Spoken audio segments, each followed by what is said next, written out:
I'll let Just my lawn lawn die. maintenance. Yeah. I'll blow out the sprinklers. That's all you're getting out of me. Welcome back to Rabbit Troop Sucks. You know, just a couple gentlemen sitting around talking about lawn care. Yeah. That's where we're Drinking coming in our whiskey, lives. talking about our lawns. Right. That's the sad state of affairs. Yeah. That's why people we're are all tuning retired. People are tuning in droves at this point in time. Like, oh my God, did you hear about the latest lawn episode? Yeah, we're now a lawn care tip podcast. We only cover Lawnmower Man 1 and 2.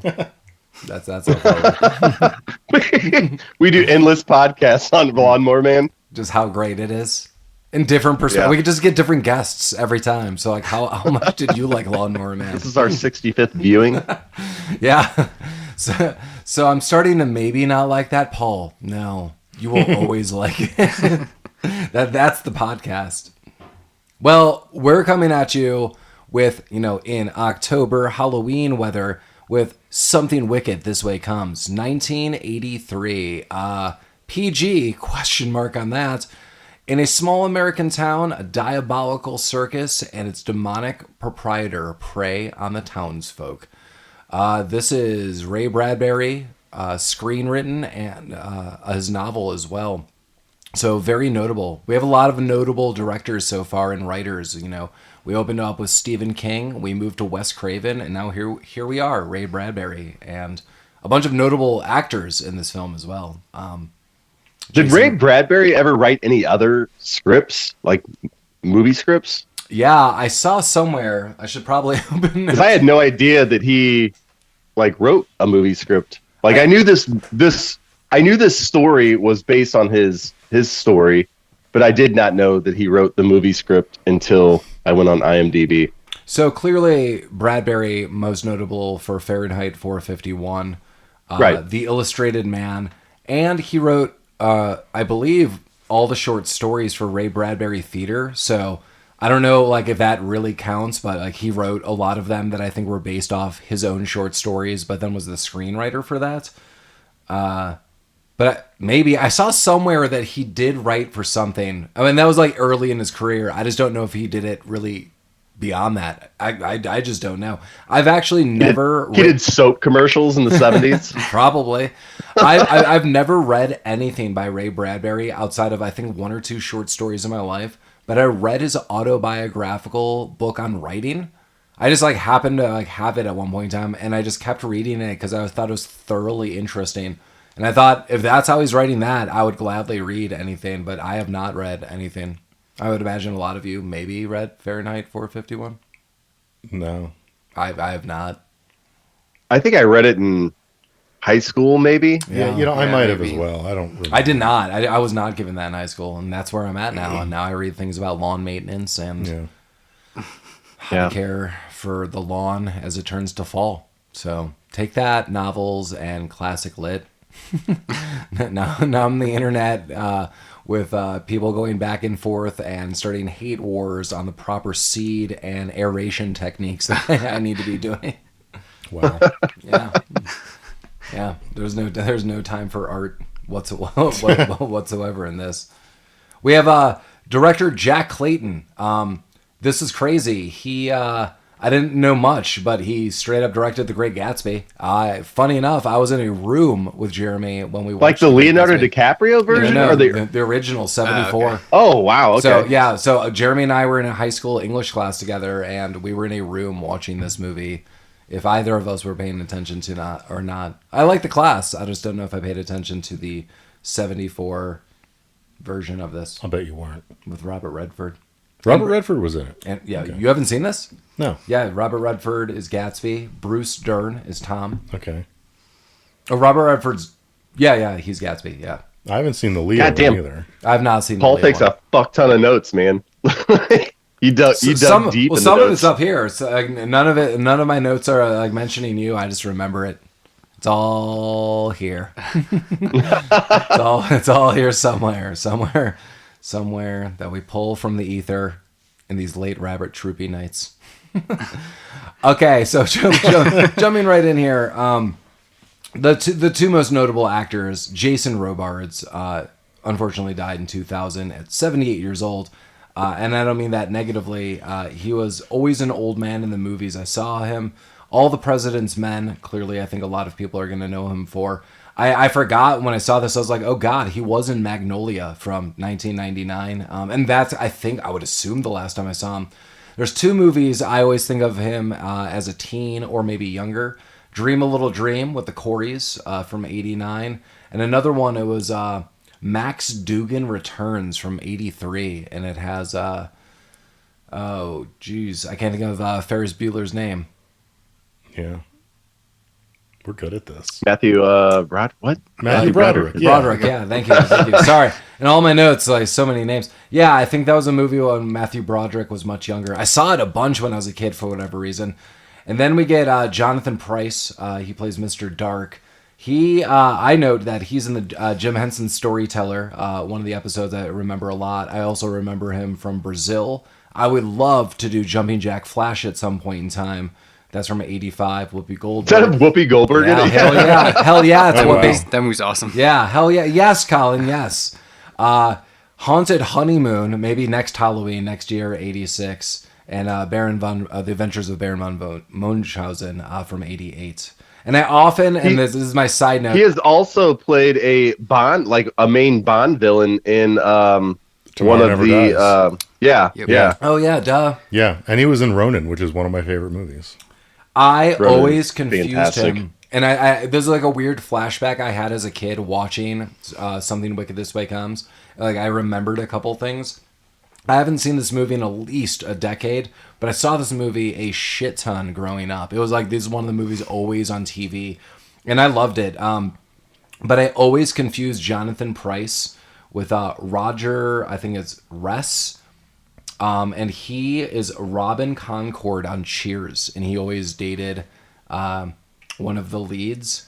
And if anyone ever watches Cheers, I realize now why I thought that. Yeah, they have kind of a similar physique, but they have very similar accents. And I think it was always the voice that I was like, it's totally the same guy, but it is definitely not. I looked him up again. I was like, why did I think that? Because I saw him and I was like, they don't look that similar, but it was totally, they have similar voices. So they have voices that could read us all audiobooks. Thank you. Thank you, Jonathan Pryce. And Jonathan Pryce, you are part of my nightmares. Then we have some other people that I'll note, but they didn't do a ton. The two kid leads, it was basically this, a couple other things in the 80s, and then that kind of fizzled out. Miss Foley was on Green Acres. I thought that was kind of solid. And then I got some other guy, or Tom, was in Killer Clowns from Outer Space, who's the drifter. But yeah. Well, and Mrs. Nightshade is Diane Ladd, who nobody listening to this podcast probably knows, but my mom and people of my mom's age would probably know. That's kind and of then also, well, I was gonna say that's kind of funny you're saying that, because there are scenes between the two moms that I am interchangeably thinking they are the same person throughout this movie. Yes. Yeah, I mean, they're just barely there, and sometimes they're referenced as mom. And I was like, oh, whose mom was that? And even at the end, I was like, I had to go back and change a note, and I was like, someone else's mom. Whoops. Well, and Pam Grier is also in this movie. And if you're a Quentin Tarantino fan and have seen, God damn it, Jackie it's already Brown. jumped my mind. Jackie Brown. Then you know who that is. But so also in IMDb, they have her listed as a character called the Dust Witch. Sweet name. Am I nuts? Mm-hmm. And that is never said throughout the entirety Not at of this all. movie. I would assume that comes from a novel at some point. Okay. Because I was like, why is she called the Dust Witch? Well, before we go, two bananas in here. Hi, again, we're Rabbit Troop Sucks, and we are a podcast about obscure, forgotten about, and often overlooked films. And to just make it quick, I'm doing a quick intro. Next to me is Collin, next to Collin is Jeremy, and next to Jeremy is Mike. Right back to me. Lamar, unfortunately, couldn't be here today, but he's with our friend Rami going to see a comedy show. So we both hope they're having fun, and we both hope they eventually listen to this podcast and know that they are missed. Also, in other news, thanks again for Ryan coming out. We had a lot of fun, a couple weeks ago when he came out for our Fiction Beer Company. And you should definitely be drinking some of these beers along the way. So, Mike, do you remember all the beer names? I have them written down. It's like a quiz for you. I know the one that I'm drinking now. Which one's that? It's called Savage Glee. Oh, yeah. It's a key lime sour. I just tried part of that. That was awesome. Yeah, it's good. But the ones we're It's a great definitely band name too. Yeah. the ones we're definitely promoting are the Oktoberfest and the Sweet Sedition of Magic, which is pumpkin with spices or pumpkin amber. Both of those were awesome, yeah. And we're hoping Ryan comes back and is also listening to this. So check out some Fiction Beer. We had a lot of fun with that. And Mike has put up some late mid-month Halloween merch. So we have new Halloween t-shirts. We have 3 Halloween t-shirts, Yeah, right? there's 3 Halloween designs. Boom. And in Yeah. addition, Mike got crazy. You could also get a Rabbit Troop Sucks skateboard, Yeah. shower curtain, mouse pad. You get a throw pillow. You could be living... Whatever you want, we'll have it. Yeah. Yeah. I mean, There's a Rabbit Troop Sucks Rolls Royce, I believe, that you can get your hands on. If I'm not Absolutely, mistaken. yeah. hear me out. Yeah. You buy enough merch, and then, you class up, and then those sultry messages I've been telling you that you wanted from Mike this whole time, it's just a sultry mic on your throw pillow in your hotel. And Yeah. You, There's a you get the Mike B-sides. Well, Right. the new design is just it's my face. It's not the logo. Right. And so the way we're going to work this is it's kind of like a no questions asked situation. Also, the rest of us will be splitting this money. Mike is not alone getting the money that comes from us, but you will be putting that into merchandise that we will be splitting and what you and Mike talk about off air. Yeah. Whatever happens, that money goes into merchandise. Thank you, everybody. How you doing, Rabbit Troop Six? We need to get Mike a Cameo account. Yeah. Okay. Oh yeah. What was that? OnlyFans? Get Mike an OnlyFans account? Yeah. Yeah. Just Yeah, that's where this the recorded Zoom meeting should go on the OnlyFans site. Rabbit Troop your Sucks handle could OnlyFans. be like only throw pillow. Okay. It's just me shirtless talking into a headset. Yes. Oh, and we're gonna have some secret surprise T-shirts. Yeah. I should note that. That'll be a surprise for everyone outside of Mike and I when the day comes, when the day cometh. Yeah. You'll know when it's time. The surprise will be strong. Maybe if they're well received, we'll throw them up in the shop later. But that would be amazing. yeah. That would be super, super amazing. Yeah. Yeah. You know what reminds me of amazing things? What? I don't know. So something else? Why is everyone Were you queuing us up to say something? something suspicious? Something wicked? This way comes.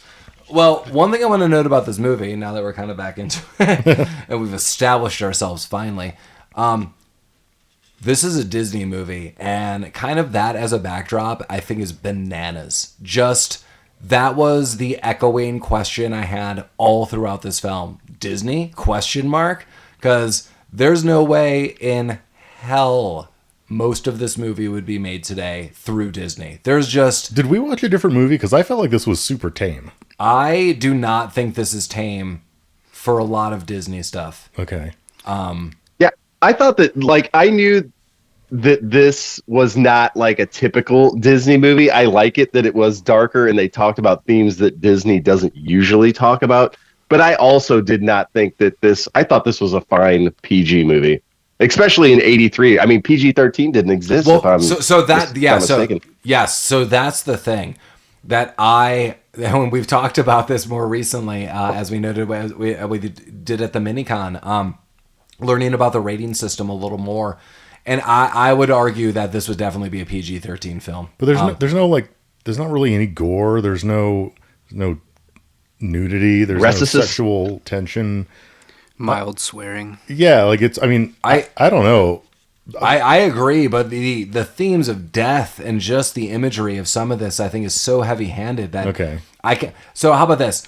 So I'm kind of in between that. If someone was, maybe like 11, 12, like whatever.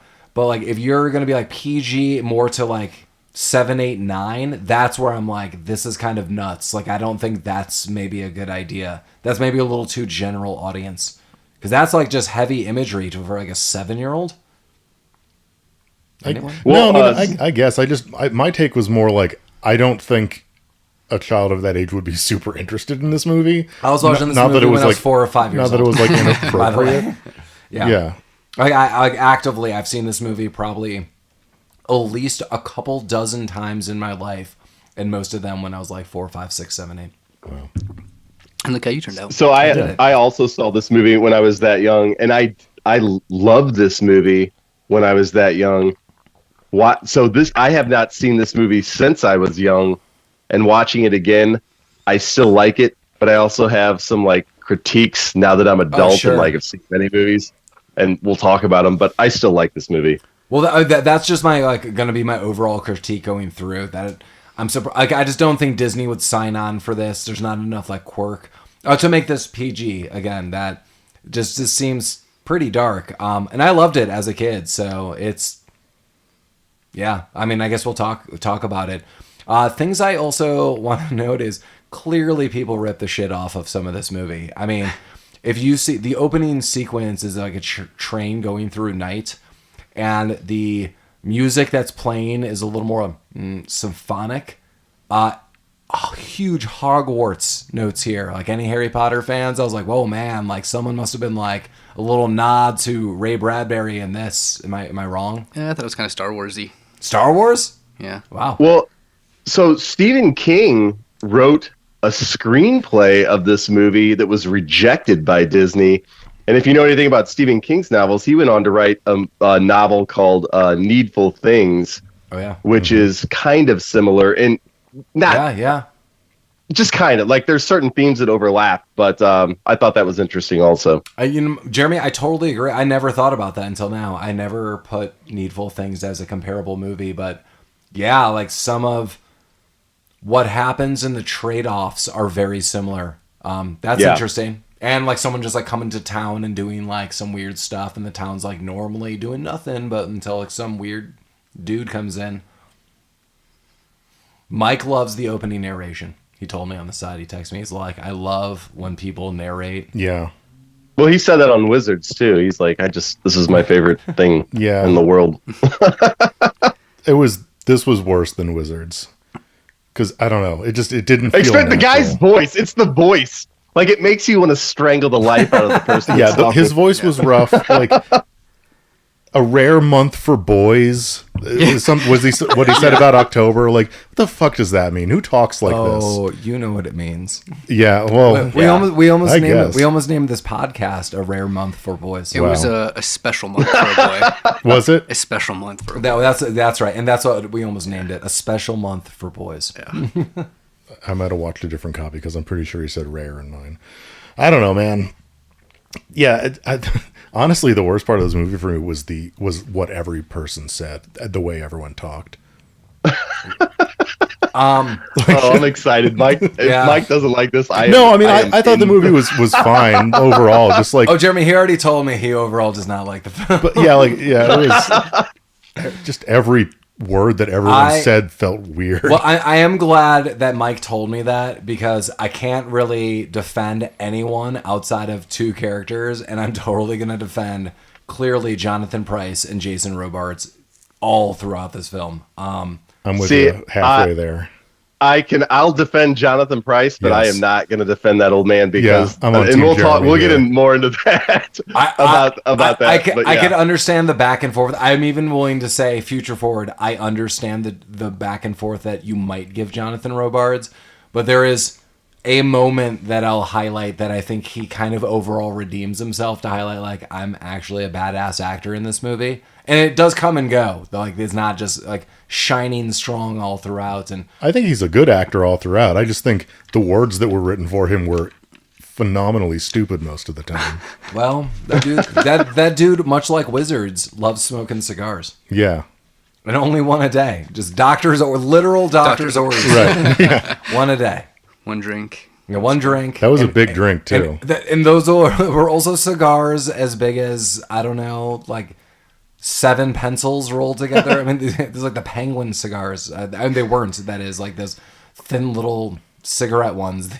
Those are huge. It was all part of it. But we do. And there's a lot of characters in this movie too. Yeah. For it being as short as it is, there's a lot of characters. My wife noted, she watched just a little bit of it with me, and I thought about this throughout, and I totally agree with this. A lot of it revolves around just like the town square overall. And so she saw like maybe the first 15 minutes and then maybe like 20 minutes later, and not as an assessment of the movie. She's like, this whole set reminds me of the Back to the Future set. And I totally agree with that You have like the clock tower. You have the cigar / bar. You know, you only really get like a couple other houses and then the fairgrounds. But yeah, it's not a huge set, but a bunch of people. So we get a narrator, your narrative voice is looking back when he was 12 years old. He's living in a small town. I'm guessing the 30s. Is that everyone's guess? That's based on like the Cars. That's kind of my guess. Right. Sure. I mean, we could go give or take maybe a couple years. I just don't know. I mean, it's crazy to think about that, but we're like, that's almost 100 years ago. So I'm like, I don't know. Yeah. Like, a lot of people are like, "Are you serious? You can't tell that's the 30s." I'm like, all those people alive still? So, no. Yeah, I mean that's the thing. Like that's a crazy thing to think about. That I'm watching these movies that I'm like, oh, that wasn't too long ago when I first saw that movie in the 80s.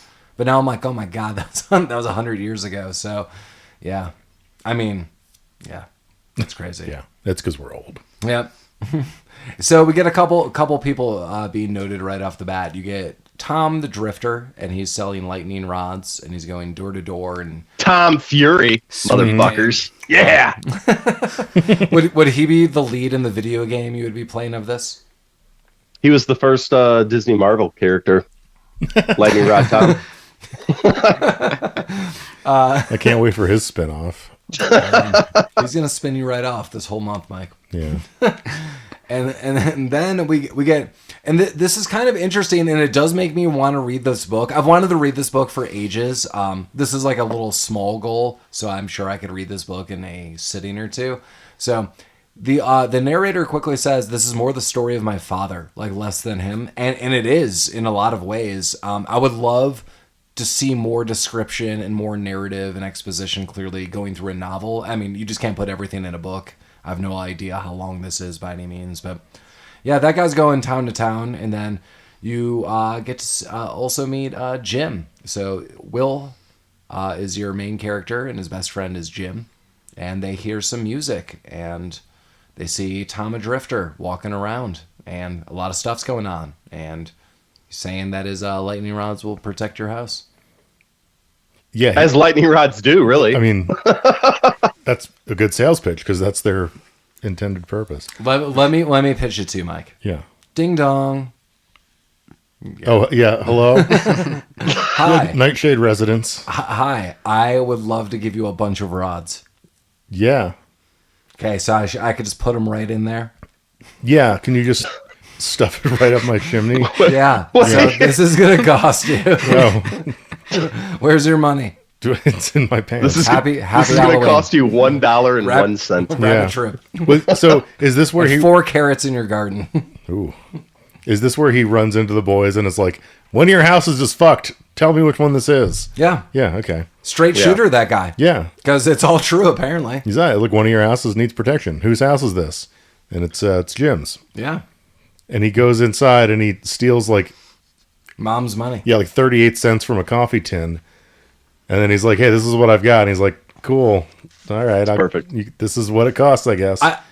This movie has little scenes that I like or dislike this film that, yeah, Jim comes out with his money, and it's talked about that Jim's father is skipped town and no one really knows what's going on with this guy. His mother is upstairs sleeping with a cat, I guess. Yeah. She's tired from hanging out with the cat all day. She's got the vapors. Yeah, she does got the vapors. She's on the fainting couch upstairs.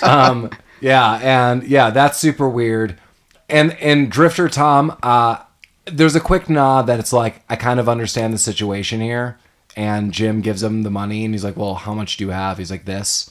And there's like this eye-to-eye moment, and he's like... It's yours. Well, he's like, thank you, Master Nightshade. Like clearly you're the man of the house, and like I'm dealing with you and no longer a boy. It is a central theme of this movie because Jim wants to grow up and skip childhood because his mom got a raw deal. He feels like he's got a raw deal. But I kind of like this. I know it's like a small little moment, but I was like, I kind of like Drifter Tom a little more. I don't know what that guy was about, but he seems nice. Yeah, he's just there to bring the weather. Yeah, he's giving the rods. Yeah, he's giving the rods to children for money.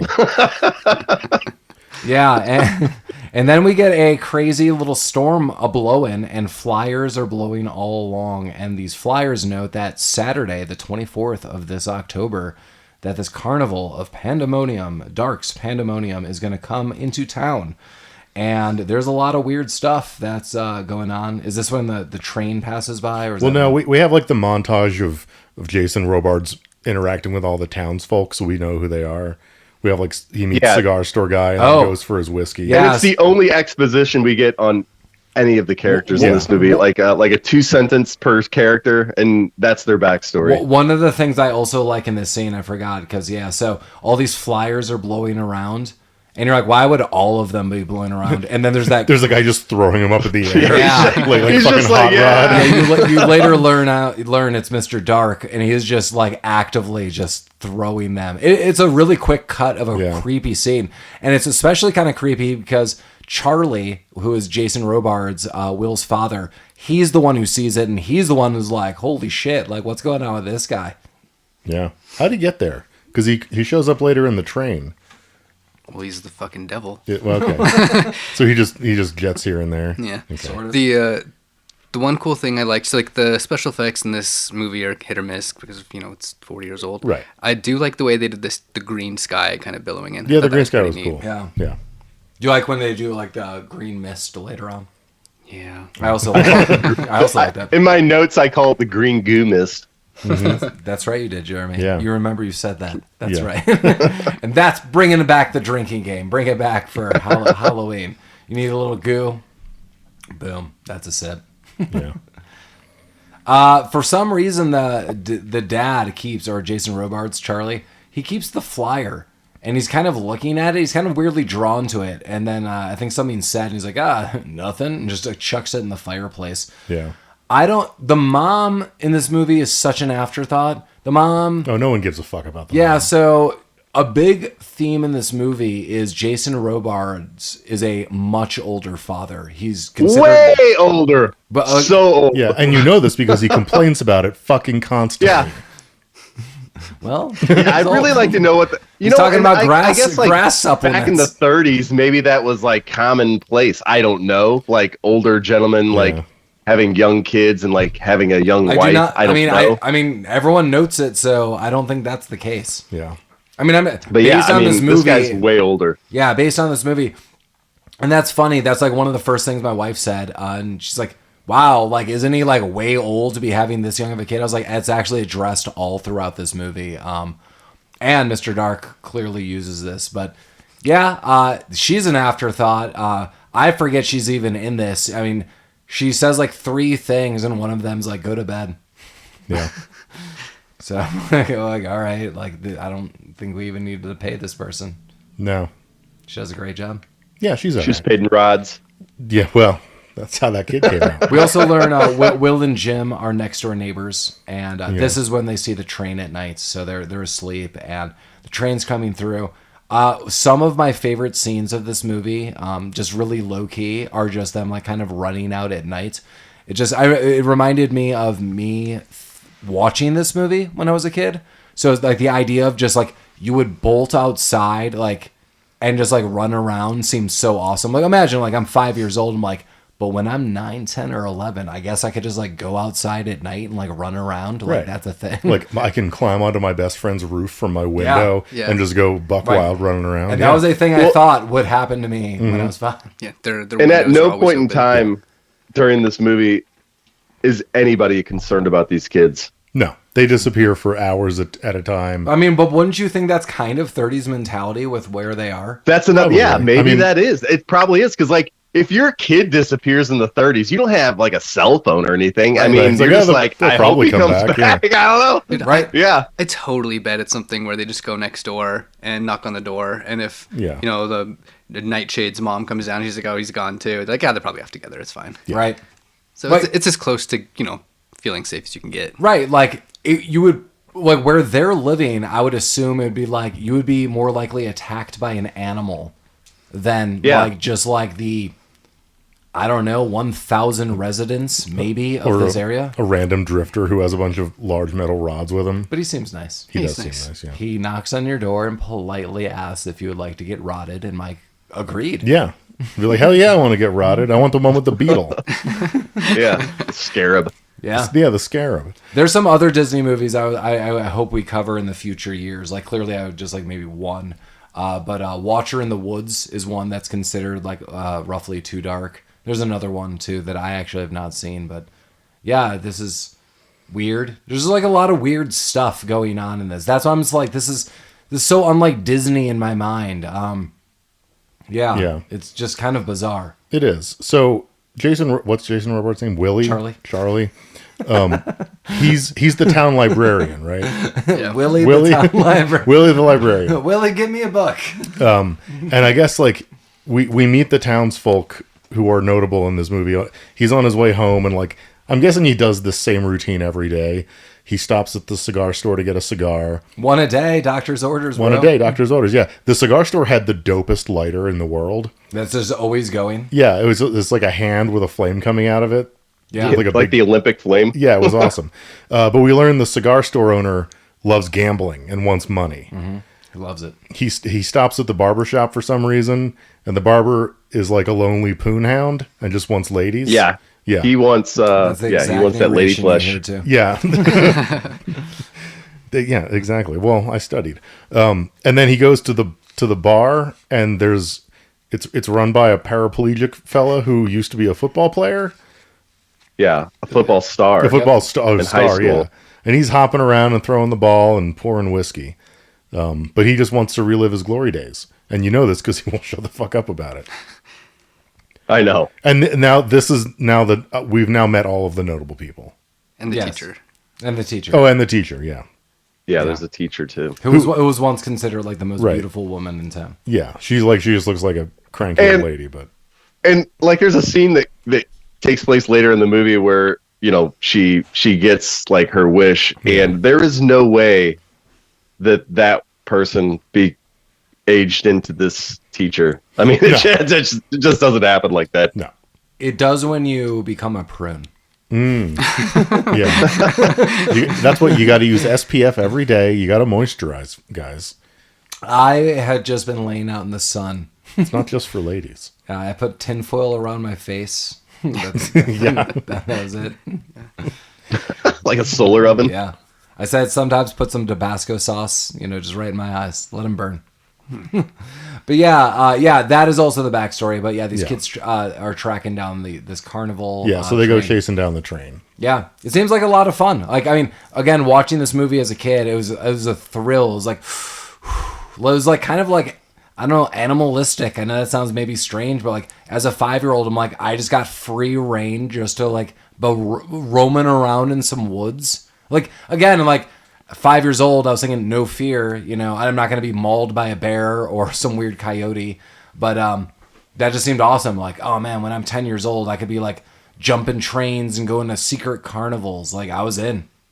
And this is and I brought this up last year, for the love of God, if anyone's listening, if anyone ever has power, whoever listens to this on earth, get up off your ass and bring back in full all the episodes of Nickelodeon's Are You Afraid of the Dark? The fact that you have not released the last couple seasons is a tragic loss and etc. So please bring that back. There you go. Never seen it. That's crazy. You never watched Nickelodeon's Are You Afraid of the Dark? Ever? No. Oh my God. No. That's why he's so brave in darkness. Yeah. Oh my God. So crazy. I don't know what to say about that. They asked him the question. He said, "No, I'm not afraid of the dark," and that was the end of the conversation. Yeah. He didn't watch the show. Jeremy rotted up when he was a young man. He didn't learn all got a of the big reasons rod. he should be. I'm not afraid of the dark. Is "Rodding Up" the Rabbit Troop Sucks like battle cry now? No, well, it could be like Young Guns, Regulators. Yeah. Rod up. Exactly. Well, if we go to a bar when I'm in town, that'll be our like motto, like rods out. Absolutely. Yeah. Absolutely. Rod 'em up, boys. Rods out, Joe. And then we'll find a different bar because we'll have been kicked out of that one. Yeah, and just let me know how that goes because I'll be filming from the window from the Uber that I'm in outside. So I'll have it on Zoom. So just let me know what you guys are saying and what they say to you. And that's when Mike, uses that crazy voice that he did, the other week. Yeah, talking about muffins. All these muffins want these rods. Yeah. I broke Mike last night that we were watching a movie and I kept giving him random times in a different voice. And Mike's final quote with me was, "I can't even with you." I couldn't. I still can't. You might be able to. There's a lightning storm coming. There is. So these boys get onto the fairgrounds and they sneak into one of the, like, I don't know, like cars, I would assume. I mean, where it looks like someone would maybe live and then kind of perform on the outside. And they sneak in and there's this very... Well, we should also mention that this circus sets up instantaneously. Oh, yeah. It's just there. Like the train rolls in, it stops, and then the boys are like, oh, shit, the circus is here and it's all set up The now. train goes out of view, like behind a hill, and they run up the hill, and then there's just it's all set. Yeah, it would almost looks like it's 90% set up. Like it just kind of like has some final touches, but yeah, like everything's there. There's like a fucking Ferris wheel in there. Yeah. Yeah, and the train did not have a driver as it was coming in, and there were no like people on the train. It just kind of rolled in. What's this guy drive? What is this, Tesla? They're here. Tesla train? The Elon Musk train. I'm going to burn that guy as a witch if he goes back into time. Guys, listen, driverless. This guy just talked about a driverless train. No, in the future, burn him. Sorry, that was my own movie. So Will just starts walking into stuff, and then Jim walks into stuff, and Charlie follows, and they get into one of these cars, and it's this creepy woman with a tarantula. She's like some demon woman all throughout. Jeremy, you know that she has a name that's noted, but it's never said throughout. What was the name of this woman? Dust Witch. Yeah, like I would assume that is coming from some kind of It's novel. gotta be from the story. Yeah. But I never heard of that, and no one like even referenced like that as a character. But yeah. No one really references her at all. She just kind of keeps popping up. And Charlie sees her red ring. It's always glowing around, weird red rings. I'm sure this is fleshed out more in a novel, but probably. Well, Jason Robards saw the red ring in a coffin when he was walking. Yeah. Around. Like there's like another person that I didn't really understand what happened with that coffin scene. Was the Dust Witch in the coffin at the time? No one knows. It's just because this guy can't stop talking about fucking death, so that's all he sees. He's so old. He is old, and when Will gets home, he has a chat with him about being old. Mike, you're still talking about The Curve. Can you imagine if you were 90 years old and saw The Curve? You'd be like, that was the last movie ever. You'd be telling the town. Yeah. You'd be knocking on people's doors like, I saw the goddamn Curve. Only one cigar. Today's 2 cigars. Goddamn. Yeah. I would have to find something fun to do. Because if I've got that little time left in my life, I can't go out just having watched The Curve. If Mike dies before us, we all need to pitch in money where The Curve is just projected on his tombstone for all to see. I will haunt you so hard. And not like a charming haunting either. Like, people are going to get hurt. And on the tombstone, it was, The Curve is my favorite movie, quote unquote, Paladin Mike Genova. Matthew Lillard, super fan. You guys are out of the will. I'm sending that to Matthew Lillard. This guy died for you, bro. If Matthew Lillard shows up, that's fine. All's forgiven. Awesome. Great. I'm assuming he'll be dead before I am. No. No? Not in this scenario. I mean, hopefully. I don't know how you're going to die. Matthew Lillard seems immortal. Yeah, he eats a lot of kale. That's true. Well, anyways, these kids run off, and then they go home, and Charlie sees his dad. Charlie the dad sees his son, and who's Will. And he's all scared, and then the clock rings midnight, and he's like, "Hey, 3 o'clock." No, it rings at 3 o'clock, because then he says, "That's the Soul's midnight." Soul's midnight, yeah. And he's like, "What's that?" And he's like, "It's mainly for old people." Yeah, it's Soul's midnight. It's when lots of old people die. Yeah. So, there's some dark foreshadowing, kind of. 3 a.m. is Soul's midnight. Is that a thing outside of this movie? Or is that just like a dumb thing? I've never heard that in my life. Okay. It very much could be the only reason I kind of think it's a thing is because of this movie. Well, in this scene, he starts to tell a story, and then he's like, "I'll tell you later." Yeah. And the story is kind of important. Yeah. So. Yeah. Well, yeah. They want to talk about a memory. So, like the story that involves them both, and it is super important, as Jeremy notes, and he kind of shrugs them off. But I do want to note, the next time we record, Jeremy is going to be here in town.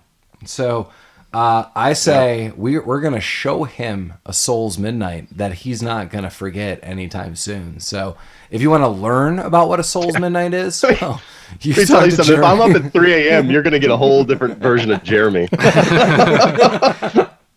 Are you going to jump through the wall like the Kool-Aid man? What's going on? Yeah, you better get some extra fucking property insurance. My daughter's going to be like in the corner, like, why?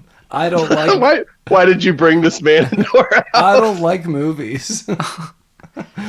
That's a real Soul's Midnight, so we'll talk about that on upcoming episodes. Then we're in the next day, and Dark's Pandemonium Carnival is in town, and Everyone's there. yeah, it's just kind of a normal day. The It seems entire awesome. town. Yeah, I like this idea. I also have an affection for small towns and small town movies. I think I've brought this up before.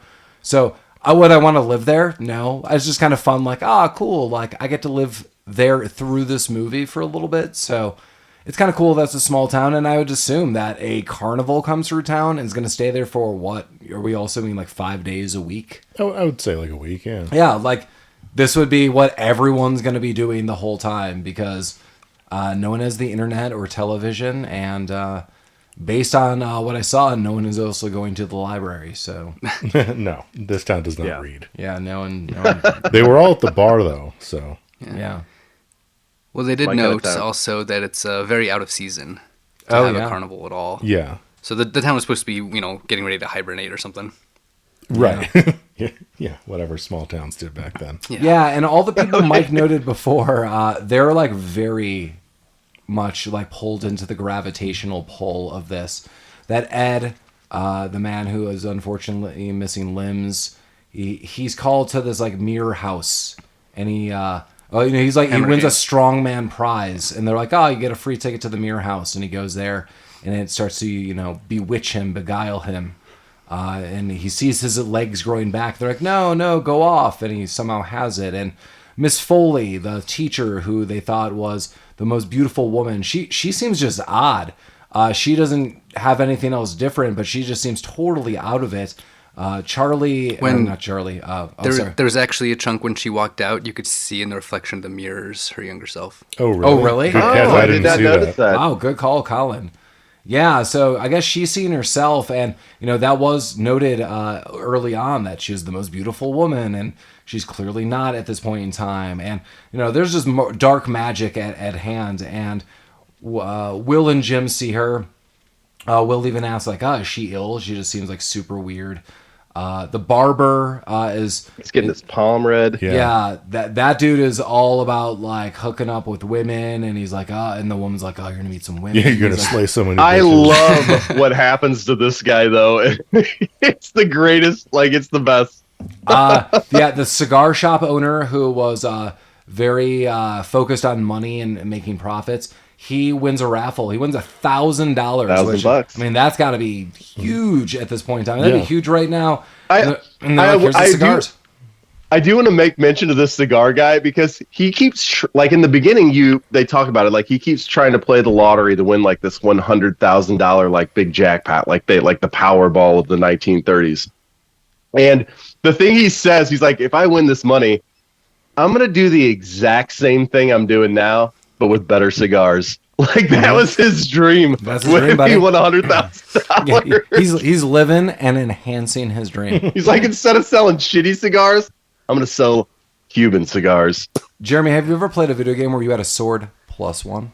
Because that guy's trying to plus one his life, and I appreciate that. It's a plus one lifestyle that I could get behind. But yeah, and this dude flips out. I mean, this guy's like, I did it. I did it with number 2. I can't believe it. They're like, oh man, good job. Here's a cigar. Yeah, no, get on the Ferris wheel. And then you get a free ride on the Ferris wheel, and this beautiful woman's there, and he's chatting her up, and she's just smiling. He's like, I won this money. I have $1,000, and you wouldn't believe it. Oh my god! And he's like, oh, you're so beautiful, and you're like, oh, okay. And then he goes off, and you're like, everything's gonna be fine. In a movie called Something Wicked This Way Comes, I'm sure. And then Jim is spying on some exotic dancers through a hole in the wall where you could see it all. The old peephole. Yeah. Then I don't know where we got the barber's there. He's far gone. Yeah, he's now seen those women dance. Yeah, well, he's in the tent with those ladies. Yeah, and They got the red ring. Yeah. Red Rover. Send that dude over. Well, this is also where you meet Mr. Dark. Yeah, for he the gets first sent time. over to catch the boys. Yeah, we meet Mr. Cougar, who is this very, very big man. He's the muscle of the group, hired by Mr. Dark. And we get to meet Jonathan Pryce, Mr. Dark. He's And he not pronounces happy. it Doc. Mr. I'm Mr. Doc. So, Mike, highlighting that you do not like this film overall, you are in agreement that Mr. Dark is the star of the show. Yeah, well, it's not that I disliked the movie. I just thought it was kind of boring.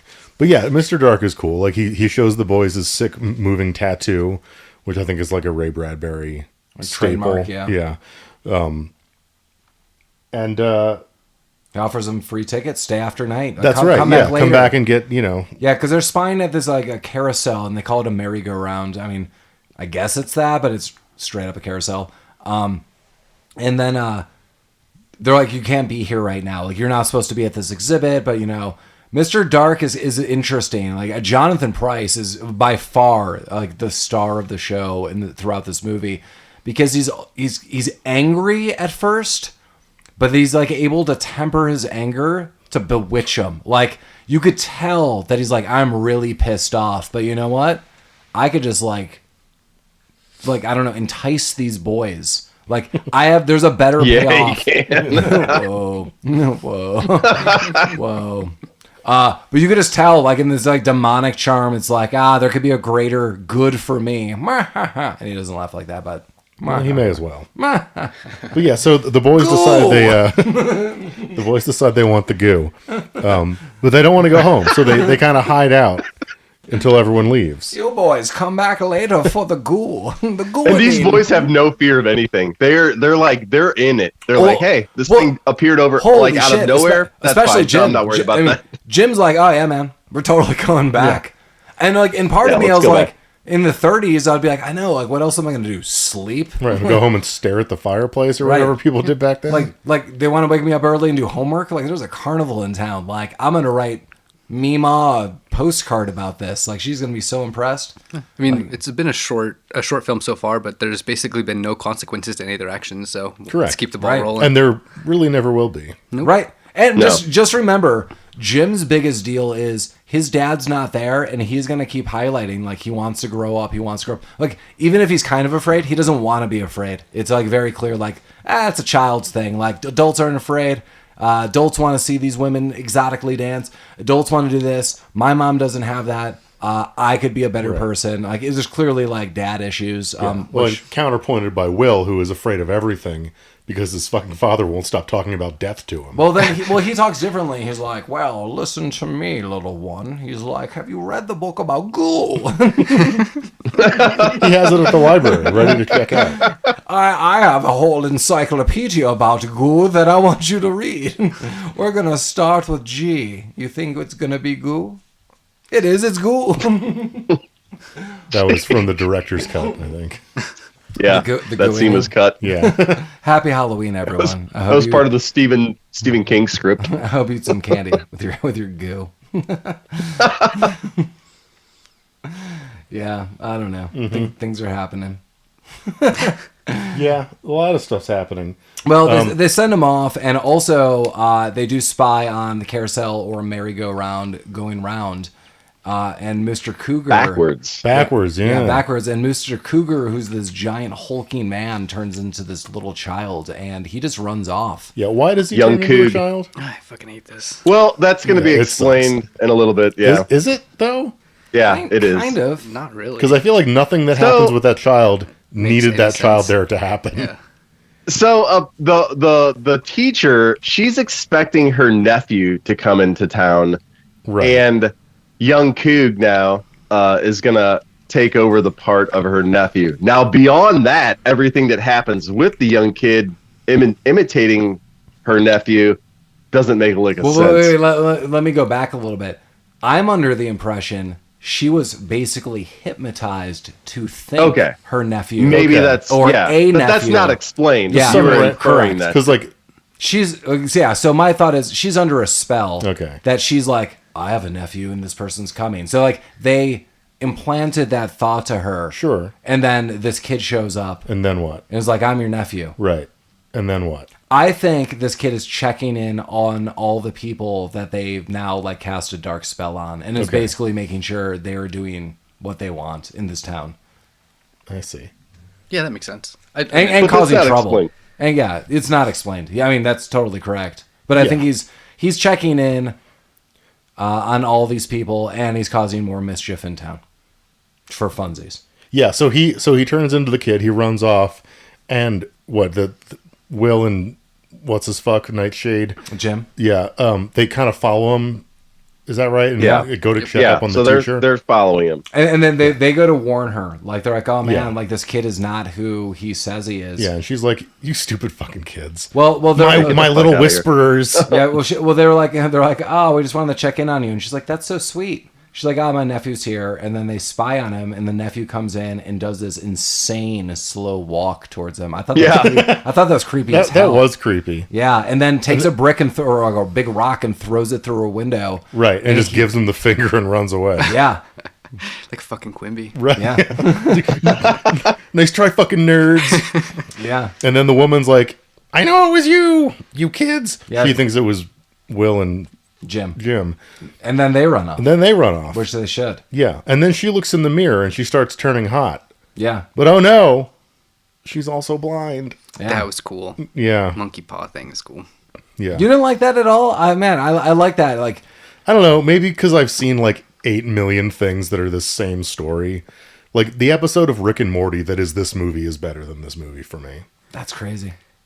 That's craziness. But like, yeah, like everyone gets what they want, but like the consequences, they can't appreciate it. Well, actually, thinking about it now, what were the other consequences? That's what I don't Well, understand. we don't know because we never saw those people again. Well, so the other you'll find out what the bartender's consequence is later in the movie. But the gambler guy, we have no idea. He just Yeah, he just disappears from the fucking Ferris wheel, appears, and yeah. he is gone. Yeah. So, like, the consequence for him being like greedy is like, yeah, you're just gonna disappear. We don't know how to do that. Yeah, well, I'm assuming like people are like eating and taking souls on all of this. Right. But yeah, so she turns blonde. Does she die or does she just like lay on the floor and cries about it and then we don't see Yeah, her? she cries about it. We see She's her later upset. though. Is she Yeah. hot still or do we see her when she's the teacher? No, she's still hot. still young and, Okay. and blind later in the movie. Some of these people we do see later Oh, like on. when they're all like zombified? Yeah. Yeah. And but some people, the gambler we never see again. The guy who loved women, the barber, he is just like consumed. He's the by- bearded lady now. Yeah, he's the Oh, bearded that's lady. right. Yeah, that's right. He's turned in. So yeah, maybe we're just supposed to be under the assumption that they are all turning into like the carnival folk. Right. Yeah. No, I think that's the case, yeah. Yeah. Sometimes you just got to do it. I think the bearded lady guy though, like his consequence is like, hey, I wish I love women. Like, we'll give you a set of titties that you can feel all the time. Yeah. And he's like, that sounds great. You think he's still got They a put him dick? right on him. I don't know. Okay. I don't know. We'll have to ask him. Because that would be when, like, if you're really that much of a poon hound, if you're like, man, I got some titties, but I also got this wiener I can play with. You could really spend. They don't have TV or anything. He could occupy a lot of his nights like that. Well, there's a lot of missed opportunities for quotes on shirts on that one. yeah. So I already made the Halloween shirts. Sorry. That could be the Christmas shirt. That could be the present. We could have like holiday cards. Isn't that one of the options? We could have holiday cards and just send it out with those quotes. Yeah, Okay, yeah. That's the merch you buy for your parents and your children. Nice. Well, we get to the night again, and man, Jim is just sneaking right out, and Will follows him. Jim, you're ditching me. He says that later throughout the film so many times. You're ditching me, and it's straight up revealed that we've seen the merry-go-round go backwards, so we know an older person could turn young. Well, Jim straight up wants to go forwards, so a younger person could go and change into I want to be big version of what he wants, and yeah. Now Did you skip over the picnic at the Indigo River? story? Did they Because talk that about comes- that already? Yeah, they Yeah, talked about it a while ago. Oh yeah, someone should say that if I skipped over it. That Charlie, the dad, does finally talk to Will about this memory. He's 4 years old, and you guys could talk about it at the Indigo River. Yeah, so they were having a fucking picnic or something, and Will got swept up by the river, and Charlie, Yeah, the dad. because he's such an old piece of shit, he couldn't muster the bravery to jump in and save him. No, it was because because he his doesn't know how to dad- swim because his dad never thought it was like wrong to teach people how to swim, which is a ridiculous. So nobody here knows how to swim. Well, one person does. Yeah, well, old man Nightshade knows how to swim. Yeah, Harry Nightshade, who's on the other side of the river. Great name. Yeah, right. Dicking around or whatever, and he jumps in and he saves him. Honestly, I think if I was a parent and my child was drowning in a river, I'd give it a go. thrash around a little bit. Yeah, I mean, any parent would. Parent would. Yeah. Yeah, just give it a shot. Maybe it didn't look that deep. You probably could have just walked out there. Get like a stick or something. I don't know. Throw the picnic basket at him for buoyancy. Yeah. I don't know. So, but the important part of that is that he's not. It kind of reveals that he's not just griping about being an old man. It's more that he's griping about not being able to save his son. Yeah. Because of the times when he was a kid, he should have been able to learn. I mean, straight up later, they're like, "You are ashamed of yourself. This is your regret." Like they use like a mental manipulation against this guy. Like these are his darkest memories that this guy contains in his life. Yeah. So that's kind of big. Yep. Yeah, big stuff. But yeah, they go back to these kids go back to the carnival. Sorry if I skipped that over. And lightning, I guess, is coming. And how do we know? Because Tom the Drifter is held captive in a chair. Yeah, they want to know when the storm's coming. Because I guess, I don't remember when they said it, but like... Lightning reveals I don't evil, understand and reveals rain evil, washes yeah. it away. So like when the storm comes, they have to leave or whatever? I would do the movie Kingpin anytime. Okay. And anytime I think of a storm, I just think of Randy Quaid yelling, "A shit cloud's coming, everybody! Run, there's a shit cloud." There's like some Mr. Leahy shit going on here. Maybe. The shit storm, the shit birds flying around. So many shitbirds flying around. Yeah.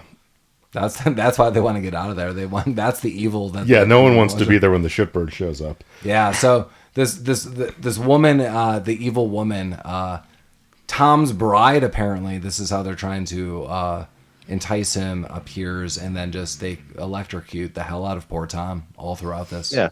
I feel bad for Tom. Tom is lightning guy. Yeah. Yeah. He's gonna be okay though. Wrong town for this dude. Maybe he's gonna be okay. I have no idea. He's fine. But yeah, Mr. Dark is just kind of pissed at this point in time, and he's like, just straight up to the witch. He's like, hunt them down and bring them back to me. And then this green mist just starts filling out through this field. And Collin, you said you like the green mist, the green cloud. Yeah. Yeah. Any reason why? Yeah. No, it was just like of all the effects, like I don't know, the stuff around the what was her name, the dust witch. Yeah. The dust witch. The red ring, the green fog, the clouds. I think lightning was really the worst effect. Everything else was actually kind of okay. Of all the effects, did you like Rexon effect? And did you ever think to yourself, all I want to do is with a zoom, zoom, zoom and a boom, boom? I didn't think that, but maybe I will start. Yeah. You will now. Just shake her rump. All right. Just shake her rump. But yeah, the mist is going around, and the boys are like, "Hey, we're just gonna go to sleep." And the mom, I think there's one of the mom lines to Will. It's like, "You're home late. Go to bed." So Is this where she's dancing with some rando? No. Will That was way Will, earlier okay. in the movie. Yeah. The other mom's dancing. Yeah, with the it rando. doesn't fucking matter. And then the mist surrounds them. And I remember this movie pretty much overall since I was a kid. This is absolutely the most terrifying scene for me when I was a kid. Oh, Like, I 4 or fucking 5. hate When you were a spiders, kid, dude. for me now, it was pretty rough. Yeah. Here's the thing, Yeah. This That is like lightning rod. Did that lightning rod do anything to help Yeah. these kids? Yes. What did it do? So wait, let's go through the scene, Yeah. and then we'll talk about it. So, okay. So, yes. I'm glad, Mike, at least for you now, that you were like, at least this scene is just like a effing nightmare come true. So, all of a sudden, this green mist is surrounding the houses. Remember, Jim and Will are neighbors. So, it's basically surrounding both of their houses. And the mist comes in. And you could tell the mist is getting closer to the lightning rod, and the lightning rod is kind of keeping it at bay, just like inches, like zzz, zzz, like a bug zapper. Mm-hmm. So all All of a sudden, Will wakes up and is like, I don't know what's going on, and kind of freaks out. And Jim's like, get into my house. Yeah, come over here. All right. I mean, they were considered later on, like all throughout this, like they're blood brothers, they're best friends, like they're freaking out, and they also have seen things that clearly parents aren't believing them about. So kind of like Stephen King, It style. I kind of get it. Whatever.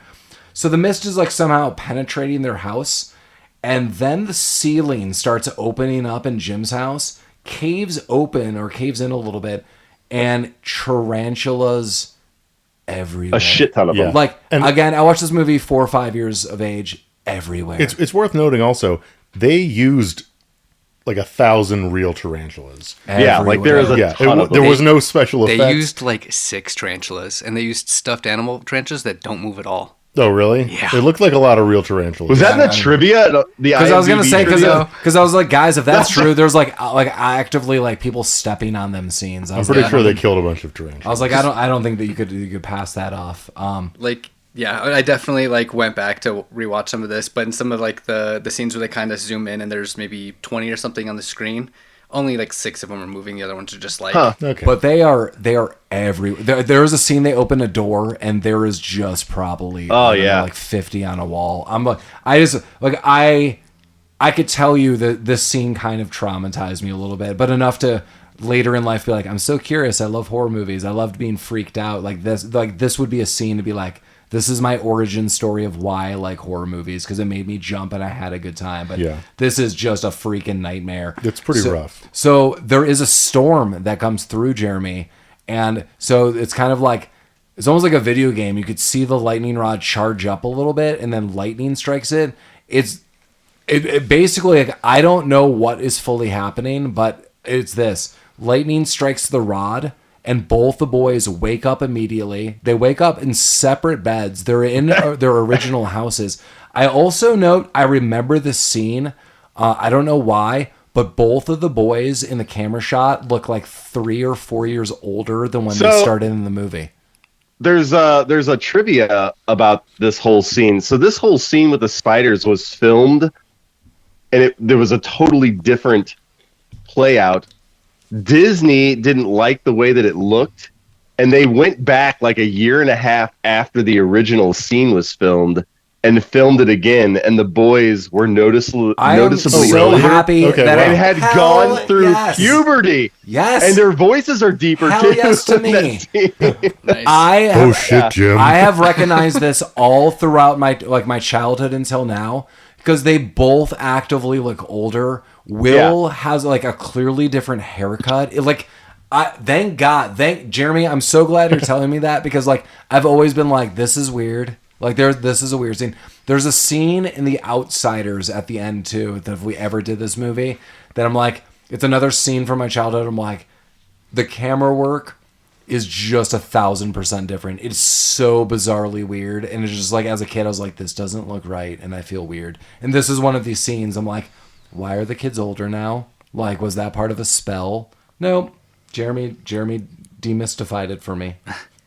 They did it. Yeah, that's what happened. Yeah, so they just wake up. So I don't know how much more damage that mist could have done. Like, I don't know what was going on. Like, maybe they would have done something like horrific to themselves or to others. Maybe they were like under a spell, but like whatever it is, that lightning hits and the mist is just zapped out. Like, that's gone. And they've noted before, lightning is their weakness. I wouldn't be telling that to people at any point in time. No, they advertise it quite a bit. No, they really do. Yeah, I don't know what happens next. Well, is this the parade? Yeah, it's that fucking parade. They fail at getting those boys. So the next day there's a parade and the carnival comes through. They should have town. hired some priests. And Will is like, oh, let's go hang out. I love this carnival. I was like, damn, Will, why do you still love this carnival? And the members of this carnival are trying to kill you, right? Right, and sorry, that's Jim. Jim loves the carnival, yeah. And Will's like, no, man. Will doesn't fucking like anything. Will's like, this parade is like they're searching for us. That's why this whole parade exists. They're looking for us. Right, and so they hide up. They call home, or Will calls home Charlie, Robards, and he's like, they're after us, and he's like, if they're after you, come home. And he's like, I can't, and immediately just like lets it go. So I like that Charlie This is where Charlie actually starts to shine for me. There's two scenes that I like.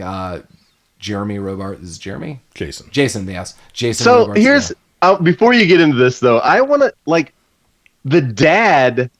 His whole thing is like he regrets not like being there for his son during that drowning, but throughout the whole movie, he just completely dismisses his son at all times. Like, hey, Dad, you want to come upstairs with me? Like, nah, I'm gonna stay out here and smoke my cigar and drink my whiskey. Like, and then like, and now he's finally like, oh, okay. Well, maybe there is something. But yeah, for like the whole first part of this movie, the dad has completely dismissed his son, even though he regrets that he's still dismissing his son the whole time until right around now. It's probably like a 30s mentality too. I mean, just that's true. I keep forgetting that. Yeah, this is the 30s. Yeah, I mean, I just don't feel you'd be like father son chummy like that. Probably be like more of a rarity. Yeah. I kind of thought the so some of the dismissiveness up at the very front end of the movie was him not like trying to build up the courage to talk about the day, and then afterward they kind of talk about the day. The scene that you were mentioning where they're like, "Oh, come up the ladder." He's like a 70-year-old man, so get your ass up that fucking ladder, dude. That was more of a polite way to decline dying himself. So I think that he's doing the best he could. I think. Yeah. Well, he starts doing a little bit better. He's at the parade now. Yeah. After this call, he's like, "I'm gonna go check this out. This is not right." And when it counts, he shows up. Yeah, and he's standing on a grate, and the kids are hiding in the sewer beneath it. Well, no, Mr. Dark. Oh, yes. Well, no, also, like he helps himself to a cigar. He's like, I'll take one of these. Put it on my tab. Yeah, so the clown gives Jim's mom a pass, and then like he's clearly bewitching like all parents and stuff like that. And then Jim and Will are in the sewer, and a dog almost gives them away, and then they give like a little treat. But really, before that great scene, Mike, Charlie, Will's dad, walks into the bar. They're looking at the cash register, and there's the doctor there, who prescribes only one cigar a day, as doctors ordered. And they're like, the bartender has never left. This is so unlike him. And Mr. Dark comes in, and he starts having a conversation with Jason Robards. And the doctor is like, I'm looking for these kids. They're like, oh, like what do these kids do? And he's like, oh my God, they didn't do anything. They've won a prize, and these lovely chaps, I just want to see them, and everything's great. And Jason Robards just bolts out the door, and then he's on the sewer grate, and then he sees the kids, and he starts talking to them, and Mr. Dark comes out. And this scene I very much like because they get to know each other a little more. This is where I think both of them are very good actors. Jason Robards doesn't say much, but they're basically highlighting each other that, I don't really like you and I don't trust you. So Mr. Dark comes out and he says, I think you know these boys. Maybe you could help me further. And he says, oh yeah, the one you're looking for is Milton Blomquist. Great name. Yeah, and then he says something else like Johnson. But yeah, Milton Blomquist, I noted. And Mr. Dark's like, okay, yeah, that's super cool. You know what, jackass? I know their names. I drew them on my hands. Yeah. So he's showing them like images, and he's like, Mrs. Foley, she gave him up. I asked for their names. I just need to know where they live. And I think you know something about this. Then he gets into this whole thing. He's like, so like, why don't you tell me your name? He's like, I'm Charlie Halloway. He's like, oh, the town's librarian. So like, you live yourself in other men's dreams. Like you're nothing and you are a fantasy believer. And he's like, yeah, sometimes you learn more from those dreams. And they're having this like intellectual showdown. And I kind of like it. I think this is one of the best scenes of the movie. There is another that I think is very good, but I like this. Mike, you did not. Which is kind of a similar scene. Yeah. Fine, I guess. I don't know. Well, Mr. Dark is super pissed and then gets up with his Batman clown posse, and then they walk off in a funeral-like procession, which I thought was kind of nice. Yeah. And then the dad tells the boys through the grate to come to the library tonight, and then like he touches hands with Will, and they are bonded forever now. When we're at the library, we learn from Jason Robards' dad's diary that in October 1891, it was autumn, and this carnival arrived. And this is very Stephen King It for me, where this carnival or this clown or whatever keeps coming. And so these autumn people were there, and it was noted in this diary that people's wishes are being granted, and people are disappearing, or things are just happening. And even the old people in 1891 said, we remember this carnival coming through. Like, so that's like super bizarre and weird. And then appears Mr. Dark. We don't see him at first, but back and forth, they're sharing some Shakespearean dialogue from Macbeth. We learn something was wicked this way comes, as said by the witches in Macbeth. And Mr. Dark is looking for Will and Jim. I like this scene. Where they're hiding in the bookshelf. Yeah. Yeah.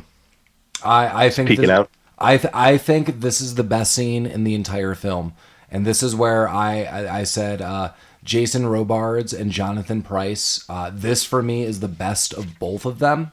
And so overall in this movie, I would say Jonathan Pryce totally wins hands down. But in this scene, I think they're totally equals. And funny enough, I don't really feel Jason Robards says too much. It's just kind of his like facial acting. It's his body movements. And so basically what he highlights is he's yelling out to Jim, which is kind of interesting. Jim has been fearless. He's like, I could be the father that you've been looking for, and you and I could co-run the galaxy. Yeah, he wants to be like, Dark and Nightshade.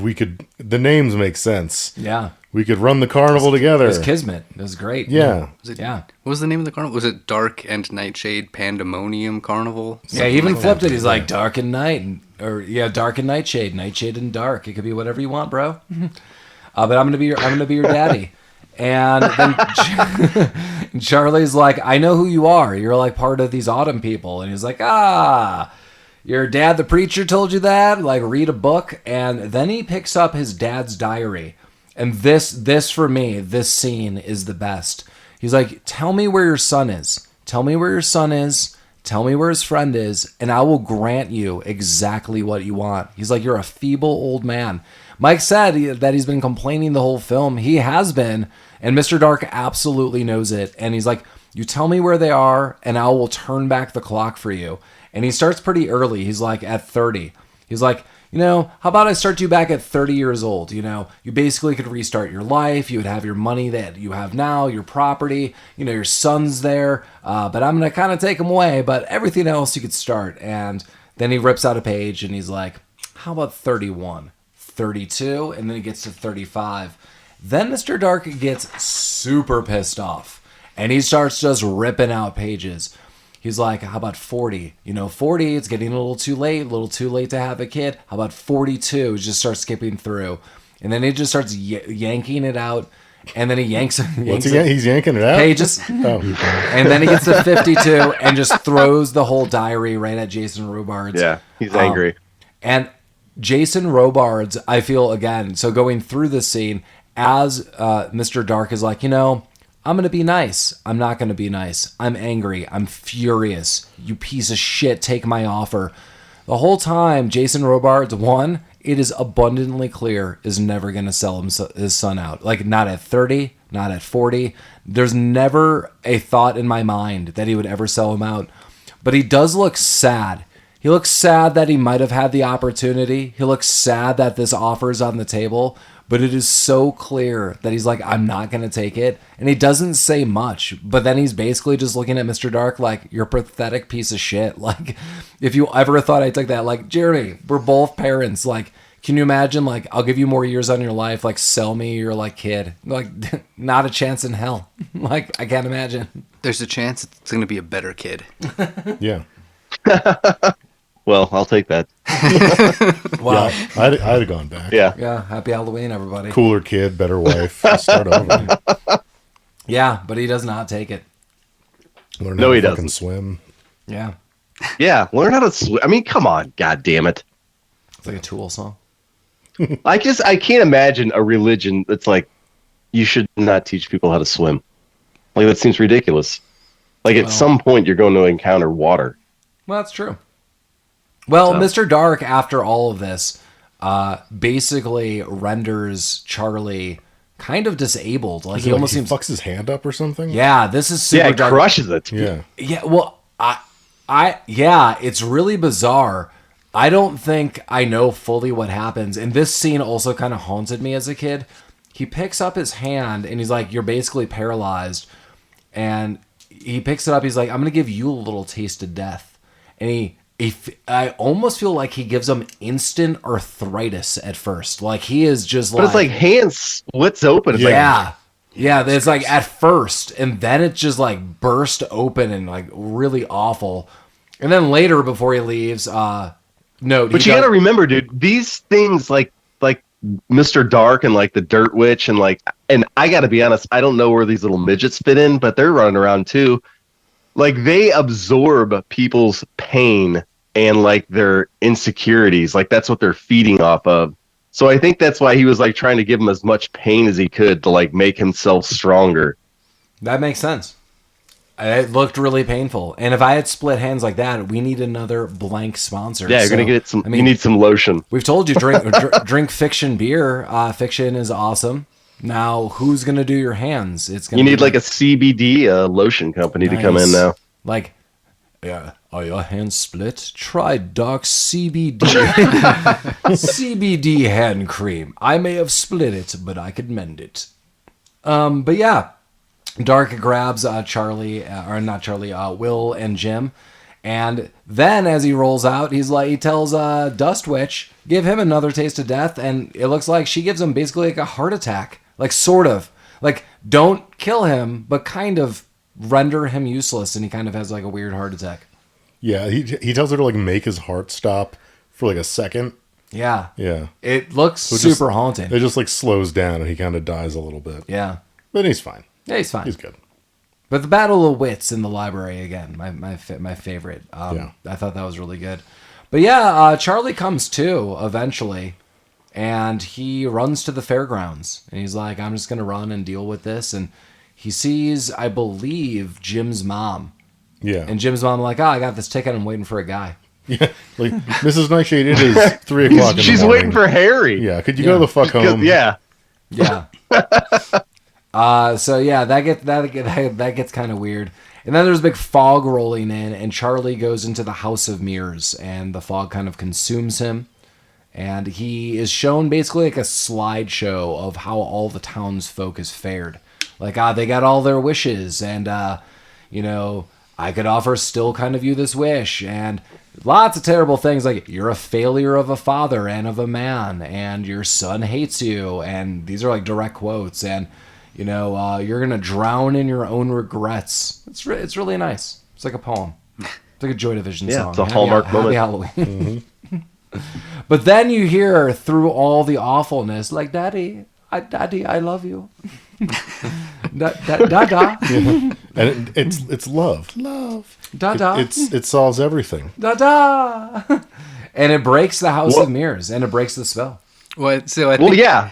this is Because love is the opposite of pain, so that's like their weakness. Well, Yeah. and isn't it like super on the nose? Like, so he punches through a mirror, but the mirror was showing the scene of him not rescuing his kid at Correct. the picnic. That is correct. So it's I'd punch that too. yeah, it's Screw like that dream. the Screw most that memory. on the nose scene in this entire movie, which is pretty good. Oh, it wasn't symbolic. It was just like a man just punching a mirror. It was just face value. Oh, okay. It was just a man. It was a man. Just a full of- coked up old man punching the mirror. It was a man just full of rage. Yeah. And he's coked up. I mean, back in the 30s, that's what was in Coca-Cola, man. I'm sorry. 1 second. Like, do you think the Dust Witch isn't a metaphor? They were doing bumps of Dust Witch in the bathroom all night long. Ooh, who's hanging out at the Righteous. library at 3 a.m? Everyone doing some Dust Witch. It's like, oh, you got a bum heart? Here's some Coke. That's not going to mess with give you an arrhythmia or Yeah, anything. it's totally fine. Yeah. I'm sorry, you mean Dust Witch, correct? And we've also been brought to you by Dust Witch.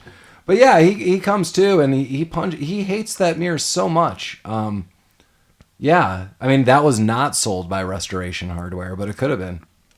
It could have been. Right. They're not one of our sponsors, and he's so angry about that. And you hear da-da, da-da, da-da, like he's in like some weird cave in the Neverending Story. Dark is still trying to get Jim on his side during this, which is kind of interesting. So it's kind of like Charlie's in his own mental battle when he's there with his son Will. But yeah, Jim is totally bewitched. And then when Will is kind of like with his dad again, he's like, don't ditch me, like mentally. And then lightning strikes Dark, and the carousel starts, and Dark is not doing well. No, he gets real old and nasty. Because the carousel's moving forward. Yeah. So he's like hyper aging.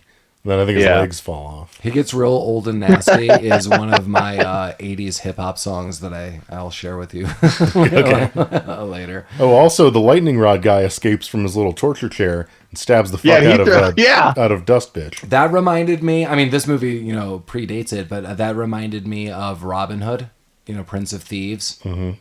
You remember he just like runs in and like throws an axe at the witch? No one's seen this movie? No, I have, yeah. I don't remember that, but I believe. What movie are you talking about? Robin Hood, Prince of Thieves. Morgan Freeman. Oh, Kevin Costner? Yeah, Morgan Freeman is like bound to him, and he's like, if I had visions, like I'll kill a witch. Like he says this. Oh yeah, he comes busting through that door at the end. Yeah, just like this. Mm-hmm. So I got to do it. Yeah. Oh yeah, dude. There you go, dude. Every movie from '83 on has stole something from Something Wicked This Way Comes. Yeah, so Tom comes too, and he just stabs the hell out of this witch, and it's like he's charged it up. He's got the master sword because this like the lightning rod's like still like sparking with lightning, and he just stabs it right into the center of the Dust Witch. Yeah, and he breaks his cocaine habits. The end. And this is a story about redemption and leaving cocaine behind. And Tom's inexplicable immunity to lightning. My God, this whole movie is like an analogy now that I think about it. Like, the drug dealer in the 30s comes rolling in town. He offers you Dust Witch. Everyone's hopped up on Dust Witch because what the hell are you going to do in the 30s? Like, cry about it? Like, your family owns 5 books. Christ's sake. You've read them. We should get like some lady to do a seance and bring back Ray Bradbury and ask him about like, hey, was this like a whole metaphor for drugs and shit? And he's like, yeah, dude, fuck yeah. Here's a really funny thing that you're saying, Jeremy.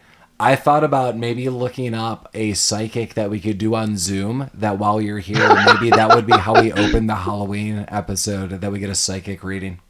Oh my God. I don't know how that would work out. Well, I mean, Mike is with his oh my God already makes me think he's 100% in. And she's like, the curve, be warned of the curve. Like, you're too late on that one, bitch. Yeah. Well, Jim wakes up. He's not dead. He's good. Nah, he's fine. Their friendship brought him back to life. Well, as one does. You don't ditch someone, and that's how you do it. Dark gets real crispy. He's fried on the carousel. Yeah, no, he's fucked up. And he's like, no. And then his like little person henchman like carries him off. Yeah, he just picks him up. That's what I should have referred. Yeah, little people. He's like, my bones. I'll chew on them later. I bet he's what are they going to do with that guy? He'll just bring him back later and they'll just go backwards. He'll be fine. Damn right. Good call, Collin. They didn't destroy the carousel or anything with the carnival. You don't think this is the first time it's happened? This happens every time they come into this goddamn town. He's like, God damn If they kept reading the diary, it would have been in there. He's like, I should have kept some of those pages in for myself. Like they take a train in, but then they go out by tornado. That's how Hogwarts. I would just take the train back out. Okay. So Dark's dead, and then they kind of all run outside. So Charlie, Jim, and Will are all okay. And a tornado's out. It reminds me of the end of Krull. That's how like they defeat the beast, and it just tornadoes out. I'm like, oh man, you could have had the glaive the whole time. It just tornadoes out. But they. Walk into town, and the narrator comes back like Mike loves Mike. I feel overdub narration is my saxophone. That's the equivalent. I don't mind overdub narration. This one is kind of weird. I think it's just because it's so fleeting. It's at the beginning, and then it's like one more 12 minutes in, and now it's back, and I'm like, whoa, narrator. He's like, we got into town and everything was great. For my father, being old was all right now. He had freed himself from the shadows and liberated our town. he made a memory that everyone would have forever. And I was like, that was cool. He's like, a memory that everyone would have forever, where sons tell sons of a father or fathers they loved. I like the kind of end narration. It's just not fitting because like the narration comes and goes. But that seems like probably a direct line from the book. It's very like well written. I thought that was a kind of a nice way. But I mean, also I kind of thought like, this is crazy because yeah, he liberated this town, but like this carnival's gone. Like what's the next day like? Like, where's my uncle? Yeah, are these people actually, are they still dead? Are they gone? Oh, they're super dead, Mike. Okay. Like I assume they are super dead. So he saved the town except for all the people that died. So Not a lot of people. did he really save the town though, or was it mostly a fluke? He saved himself. It was liberated. Okay. Okay, I just wasn't super sure because it seemed like it was all a It's stroke not of luck. explained really. And then Like, did he save the town? Are the people all dead? Because the town's completely empty when they get back. Well, I mean, this happens from time to time according to that diary. No, but they leave. They leave like so. These people come in That's what I'm between saying. the Like, storms. they just come and go. Like Right. the town's been doing all right. Yeah. They leave enough people to write diaries about it. Okay, so this is my thought. Dark highlights. He's afraid of these lightning storms, and he comes in between them. So I feel like almost like another character. The storm is actively hunting Dark's carnival, but can never really come close enough. But like it never stops hunting this carnival. With these, But did it get it this time? yes, because with the lightning rods, at least they got Dark. Is the question could Dark come back? Could this carnival still exist? Unknown. But Why taking did it they that take his body at the end? well, who the hell knows with that? There's a lot of questions. Ribs. Yeah, there are a lot of questions. Try Doc's barbecue sauce made with Doc's real rib juice. You can taste the wish fulfillment. I have no idea, but I assume now, like believing in love and lightning rods and trusting people and the timing. Yes, it's a fluke, but it's like a timing built on trust, friendship, and love that all comes together. And the storm's like, yes, I can now lightning charge, and then it directly kills Dark. Sort of, we think. Whereas Collin said, like that guy's coming right back. But who knows? I do like the ending words. But yeah, the truth of the matter would be the next day would be, all right, like the town's not like under this spell anymore, but like key members are just gone, and people are like, "Whoa, what?" Like I saw some things, like it's cool, don't worry about it, what? And then they move on. None of that is explained because the credits immediately come up and the movie's over. Yeah, I mean, And we're left with a lot of questions. I mean, also note, like, those wouldn't be the end words of my autobiographical book. Mine would be like, yo, dude, that shit was crazy. That was the weirdest Halloween I have ever had in my life. Like, I have been going to therapy for years after. This is my other story. It wouldn't be like, my dad was happy, and that was the autumn I loved. I mean, but yeah, yeah. Well, before we give you a final examination of all these things, as always, reach out to us, rabbittroopsucks@gmail.com or rabbittroopsucks.com. Go see that new merch. Are you into a new skateboard? Do you want Halloween gear? Well, you could get that Halloween gear, or a throw blanket, or a mouse pad, or, I don't know, what is your wish? Because for a few years of your life, you could have that mouse pad. Or hit us up on Instagram or Facebook. If you buy the mouse pad, it'll be sweet for a second, but then you'll get carpal tunnel real bad. Ooh.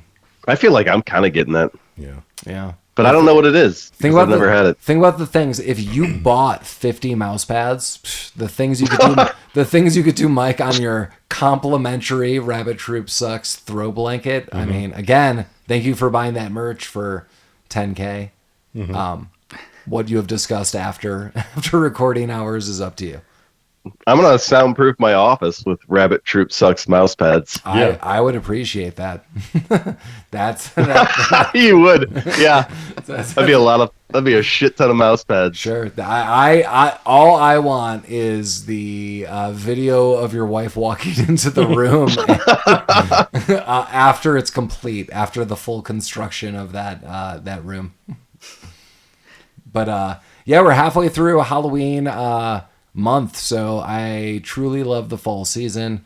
Let's go with it.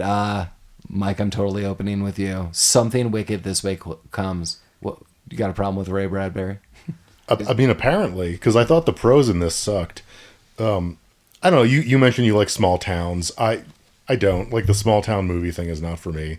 This just felt like a shitty Norman Rockwell painting that was also a half-baked horror movie, I guess. I don't think the kids were good enough actors to be the stars of this. I just thought it was boring. I don't know. I'm pretty sure I did see this when I was a kid, but I don't really remember it. I don't know. It just wasn't for me. Jeremy, what are you thinking? Yeah, so I liked this movie when I was a kid. I liked it all right now, but it's too. I like the it could have been if they had like the budget and the special effects technology and made it longer and fleshed out some of the characters more. I feel like it could have been better because I did like the movie Needful Things by Stephen King because it did all of those things, but still wrapped around the same premise as this. But I think it was a valiant effort by Disney to go down a darker genre back in the early days. And yeah, I mean, it's an okay movie. It entertained me. What are you thinking, Collin? First off, Mike, you were totally right. It is a rare month for boys. I know. I knew you guys were just arguing. I didn't know. I said either or. That was the title of the album. I'm usually so good about writing down the direct quotes, so it was weird to miss that. I think the thing that this movie really excels at is building tension. And I think that's maybe one of the reasons why it's kind of difficult to pinpoint why we still like it, even though it's not that strong of a movie. I think that was the thing that I really was able to connect to this time that really made me bring back a lot of the childhood nostalgia of feeling kind of scared, even though my adult movie watching brain realized that there's not a lot going on here that's great. So I still love it. So we got some back and forth. I also, just want to note, I am a little back and forth with this movie. It does definitely help that I've seen this movie before and clearly grew up with it. I cannot doubt, not deny, I should say, the nostalgic value I have for certain parts. So going through this movie, the pros definitely outweigh the cons for me. So thinking about Jonathan Pryce all throughout this movie. Does anyone think Jonathan Pryce is bad in this movie? No, he was good. No, I generally like him as an actor, though. Anyway, so yeah, I mean, so he's hard to deny. Like, he is this very intriguing figure, very very dark, mysterious, dark as in evil in this. So but intriguing. Like, you want to know more about him. So I think he's great. Jason Robards, as I noted, I like two major scenes. I like that when he's talking to him outside of that bar cigar shop. I also like the scene in the library. I think those are two very, very powerful scenes in this. I like the wildness, as I said before, the boys. As Mike said, the two boys aren't good enough to lead this. I just really feel they have minimal dialogue, and I don't disagree that they may or may not be good actors. Because they're shitty actors. Yeah, just and that's fine. I just don't feel like they needed much, so I kind of almost like that. They seem minimalistic in the dialogue. Yeah, there's just a lot that I like throughout this film, and I think there is this huge creepy factor. But yeah, some of it's super dated. The special effects, in lots of ways, clearly I wish this could be updated. I absolutely think this movie could be remade and done successfully. If done with care, I think this movie can and should be made, and it could be super, super cool. And you could just totally iron a lot of these things out. So it doesn't surprise me, I saw this movie, not in the theater, but it was always on HBO when I was a kid or something like that. I have no idea. Yeah. Did this movie get a theatrical release? I don't know. I believe it did. I would assume it was a Disney movie. There's crazy trivia about this. Kirk Douglas owns the rights to this, and Cool. What? yeah, it's really weird, and Jesus Christ. And Ray Bradbury tried other things. Yeah, I didn't know about the time jump, so I'm really glad Jeremy looked into that, because I remember seeing that scene, and that was a jarring moment for me. I was I always thought those kids looked older. And then I'm yeah. When you telling me that, I was it actually makes me feel sane. I'm oh, thank God. I noticed it. I did it. I did it. I could walk out of this. The next movie we're doing, 1985, House. continuing on the Halloween train. And who's going to be here? Jeremy is going to be here. We are all going to be here. Lamar is going to be here. Collin's going to be here. Mike's going to be here. It's a party in the studio, man. Yeah. I don't know if we're going to be able to make it out alive. Yeah. How are we going to do bring this? my tent. I don't think we are. Yeah. Should we even attempt it? No. I mean, I got some dust witch for Jeremy the whole time he's here. And they're like, how much do you need? I was like, is 4 pounds too much? And they're like, no. For all of your friends, I was like my friend. And the recording that you do after I leave, like you're like, yeah, Jeremy spent 2 nights in a ramshackle tent in my backyard. That's fine. That's how we're gonna do it.